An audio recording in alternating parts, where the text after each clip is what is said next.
Fusion Mobile, quality e-learning experience on the go. Hello again and welcome to Fusion Mobile e-learning class. My name is Abubakar Abdul. As always, here we are talking civic education. In this video, we are going to be looking at the topic popular participation. We'll be looking at the meaning of popular participation. We'll be looking at the types of popular participation. We'll be looking at the need for popular participation, and then we'll be looking at the traditional and modern mode of popular participation. So now when we're talking about popular participation,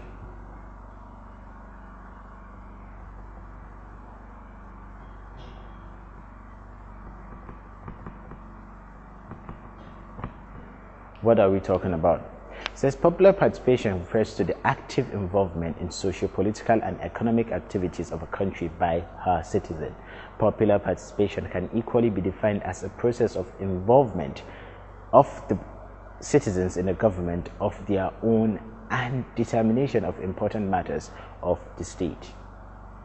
Now, when we talked about political apathy, we talked about situation where citizens are not interested in the political process of their state. Now, when we're talking about popular participation, it's talking about a situation where citizens are active in the political process of their states or their country. Citizens are interested.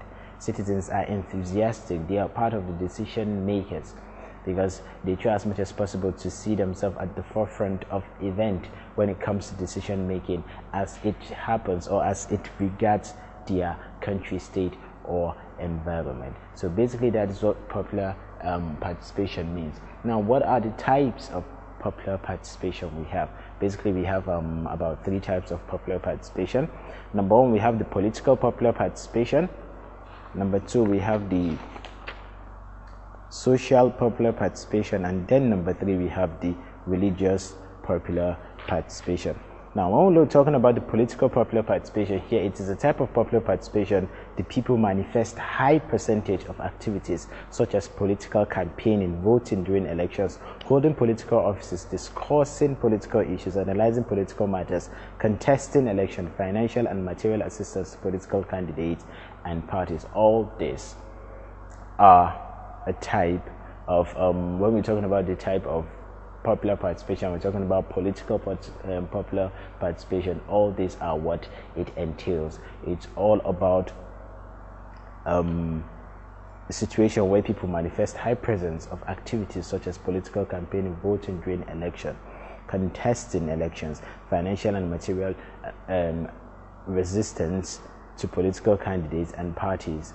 All these are what it entails when we're talking about the political type of popular participation. And now we're talking about the social type of popular participation.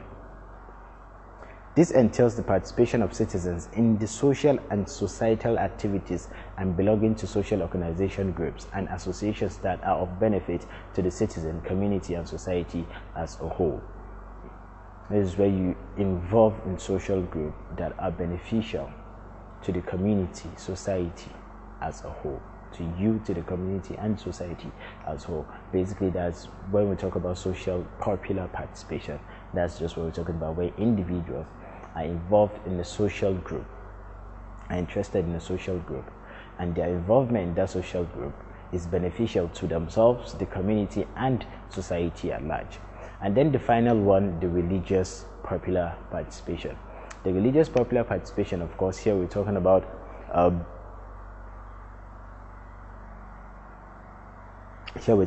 groups who are divided among Muslims and Christian lines, as well as traditional religious laws. In Islamic religion, women do not show popular participation in political matters, obviously. Even in religious matters, they are most often seen from a social distance. Participation in certain state affairs are entrusted mostly into the hands of the male adult. So all this participation, religious, when we're talking about the religious type of popular participation, it shows the angle what is allowed between, okay, there's a woman, there's a man. The men are allowed to participate more when it comes to certain things, and when we come to political matters, women are not really allowed to come out and participate much. So basically these are the 3 types of popular participation we have the political participation, the social participation, political popular participation, I beg your pardon, social popular participation, and then finally the religious social participation. And then now we are going to the need for popular participation. But before then, let's go for okay, we are not going for a break. The question is going to pop up on your screen right now, and I hope you answer the question correctly. Here's the question. Welcome back from that, and I hope you answered that question correctly. Before the break, we were talking about the types of popular participation we have, where we mentioned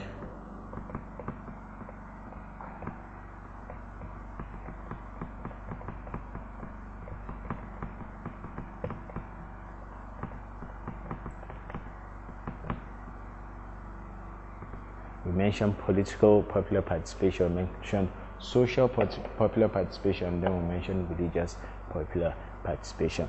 Now, what are the needs for popular participation? There's a lot of needs for popular participation, but these are the ones that we are going to look into, and they are: number one, it gives a sense of belonging. Number two, involvement of the people. Number three, stability in government. Number four, popular consciousness and education. Number five, legitimacy of government. And then finally, number six, provision of opportunities. All these are what popular participation bring, and these are the need for popular participation in our country, society, or environment, if you want to bring it down to specifics. So now finally, let us look at the traditional and modern modes of popular participation. Now, taking the traditional mode of popular participation first, there's all society the world over have developed various ways of approaching political, economic, cultural, judicial, and other social issues in their environment. The village square or market square serve a sacred function for the coming together of all traditional institutions or communities. They are the sacred square anytime there is need to elect a political leader or village head, or to pronounce taboo, harvest of communal palm fruits, or the issue of judgment as defaulting community member. Now, the town crier with the wooden gong or the metal gong or gun shoots or fire signals could be used to alert the people to gather at the square for a crucial meeting. In selecting a political leader, when it is not hereditary, the people are asked to queue behind the candidate of their choice. The candidate with the greater number of people queuing behind him is declared the winner. Now, that is the traditional mode of popular participation, where when you want to choose a political leader, basically just like they do in the modern way, but then at least now we have ballot boxes and all like that. But then the traditional way, you have the two candidates that you want to choose from, especially when it's not hereditary. That's when that position is not inherited, but it's appointed to someone. You have the two candidates, and then you have their supporters each come and stay behind the candidate that they are supporting. If you're supporting A, you stand behind A. If you're supporting B, you stand behind B. And the candidate with the biggest number, the candidate with the much number, is declared the winner. So if you're supporting A, you stand behind A. If you're supporting B, you stand behind B. And the candidate with more people behind him emerges the winner. Now, this traditional mode of popular participation has some advantages, and the following are some of its advantages. Number one, it is simple to arrange. A, B, you stand behind either of the candidates you support. Simple to arrange. Number two, it also saves time and energy. Number three, it saves cost. Number four, it gives confidence to both the leaders and the followers, because definitely look at the person you're following. So you are there, he is there. Of course, the more people the leader sees behind him, the more confident he is. And the follower, when they see that their leader is actually confident enough, they will be feeling confident as well. Number six, bribery and corruption practices are absent. Number seven, there is no court litigation. Number eight, the issue of opposition does not encourage bitterness and rancor. All these are advantages of the traditional mode of popular participation. Now let us look at the modern mode of popular participation. Now, the modern mode of popular participation has a lot of well-defined conditions which all the participating interest group or individual must adhere to. It is a social game that has outlines, rules, and regulations. Some of the outlines are suffrage or franchise, that's getting the right to vote and all. Number 2, we have organizations. Number 3, we have consistency. Number 4, we have elections. Number 5, we have voting. Number 6, we have electoral commission. Number 7, we have electoral tribunal. All these are outlines, they are rules and regulations, and these are the outlines that we're talking about, outlines that are involved with the modern mode of popular participation. Now let us look at the advantages of this modern mode of popular participation. They include: number 1, it gives the citizen the natural confidence to choose their leaders in political, economic, and other events wisely. Number 2, the system involves all eligible voters. This makes mass participation possible. Number 3, modern mode of popular participation promotes growth and development of democracy, rule of law, economic and sports solidarity. And then number 4, mass participation makes voters or supporters become well equipped to assess the performance of those in charge of the affairs of state. Finally, number 5, there is a good link between the electorate and the elected members. All these 5 mentioned are advantages of the modern mode of popular participation. Now let us look at the disadvantages of the modern mode of popular participation. They include: number 1, it is very expensive to carry out all the activities and get a fair result. Number 2, many voters are ignorant of why they are voting. Number 3, it breeds disorder, lawlessness, and thuggery. Number 4, it encourages the use of money to lobby the electorate. Number 5, because it involves the use of money, mediocres are most often elected instead of the good philosopher kings.